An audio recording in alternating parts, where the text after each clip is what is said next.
नीलाञ्जनसमाभासं रविपुत्रं यमाग्रजं छायामार्तण्डसम्भूतं तं नमामि शनैश्चरम्। श्री गुरुभ्यो नमः।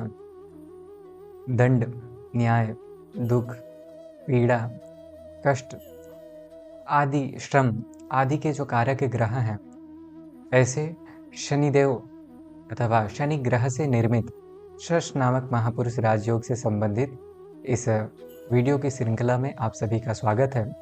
आज की इस वीडियो में हम जानने का प्रयास करेंगे कि आपकी जन्म कुंडली में क्या षष्ठ महापुरुष राजयोग विद्यमान है तथा यदि इसकी सत्ता है तो किस प्रकार से शुभाशुभ परिणाम आपको अपने जीवन में देखने के लिए प्राप्त हो सकते हैं।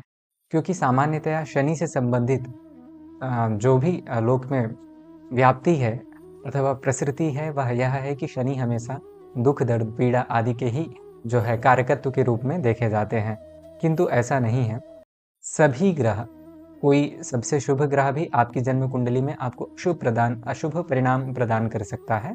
तो कहने का अर्थ यह है कि सभी व्यक्ति विशेष की कुंडली में सभी ग्रह अलग अलग प्रारूप में जो है शुभाशुभ स्थिति में हो सकते हैं।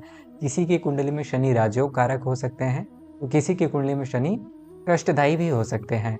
शुक्र, जो कि अत्युत्तम शुभ ग्रहों में गिना जाता है, वह उस व्यक्ति की जन्म कुंडली में मार्केश हो सकता है, त्रिक स्थानों का स्वामी होकर के अशुभ परिणाम दे सकता है, और किसी की कुंडली में वह शुभ परिणाम भी दे सकता है।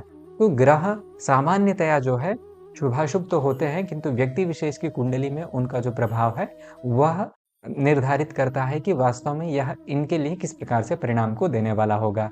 तो इस प्रकार से चूंकि शनि सामान्यतया क्रूर ग्रह है, तथापि यदि इस प्रकार से स्थिति आपको अपने जन्म कुंडली में प्राप्त होती है तो निश्चित ही यह राजयोग कारक होते हैं, और इनका दिया हुआ, एक तरह से कहते हैं ना कि देर से आयत पर दुरुस्त आए, तो वही बात है कि विलंब करते हैं, परिश्रमाधिक्यता होती है, किंतु जब परिणाम की प्राप्ति होती है तो वह बहुत सुंदर होती है। जानते हैं, आइए, कि किस प्रकार से यह जो राजयोग है यह घटित होता है।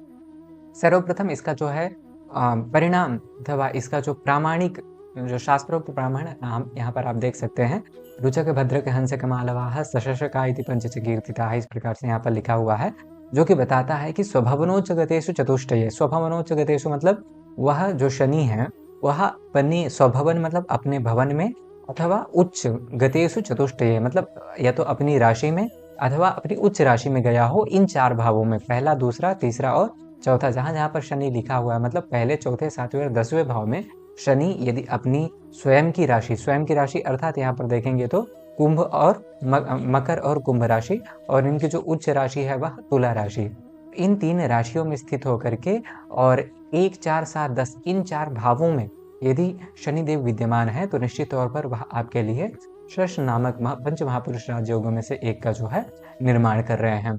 जैसे कि उदाहरणार्थ यदि आप यहाँ पर देखेंगे तो यहाँ पर ये चार स्थितियां यहाँ पर आपके लिए दर्शाई गई हैं। पहला ये कि आपके लग्न भाव में शनि अपने ही राशि जो है मकर राशि में विद्यमान हो, अथवा दशम में हो, अथवा सप्तम में, अथवा चतुर्थ में। यह जो है इस प्रकार से कोई भी स्थिति आपकी जन्म कुंडली में प्राप्त हो सकती है। नहीं तो इन स्थितियों में कोई भी स्थिति यदि आपको अपनी जन्म कुंडली में दिखाई दे रही हो, अथवा यहाँ पर यदि आप देखेंगे तो यह जो 7 जो कि शनि की उच्च राशि है, इस प्रकार से भी यदि कोई सी स्थिति आपके जन्म कुंडली में आपको प्राप्त होती है तो निश्चित तौर पर वह आपके लिए जो है शश नामक राजयोग का निर्माण करती है। अब यह जो शशि नामक राजयोग है, यदि आपकी जन्म कुंडली में आपको प्राप्त होता हुआ दिखाई दे रहा है तो इसके क्या शुभाशुभ परिणाम हमें देखने के लिए प्राप्त होंगे, इस पर चर्चा करते हैं।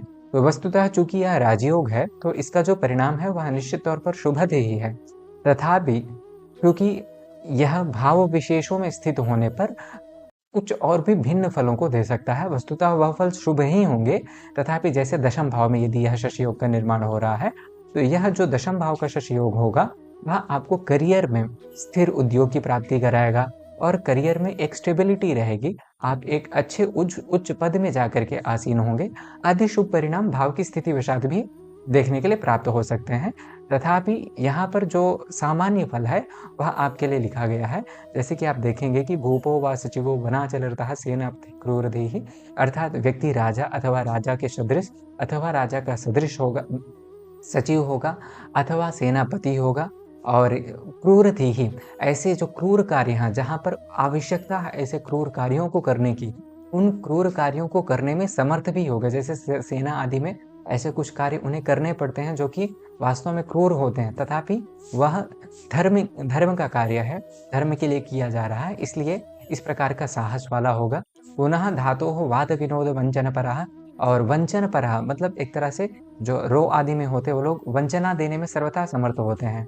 इस प्रकार के फलों में को देने वाला, और धातु से संबंधित व्यापार में अथवा धातु से संबंधित क्रय विक्रय में निश्चित तौर पर अत्यधिक निपुण होगा। उसके बाद तेजस्वी होगा। यहाँ पर तेजस्वी निज मातृभक्ति निरता, अपने माता के प्रति अत्यंत भक्ति वाला होगा।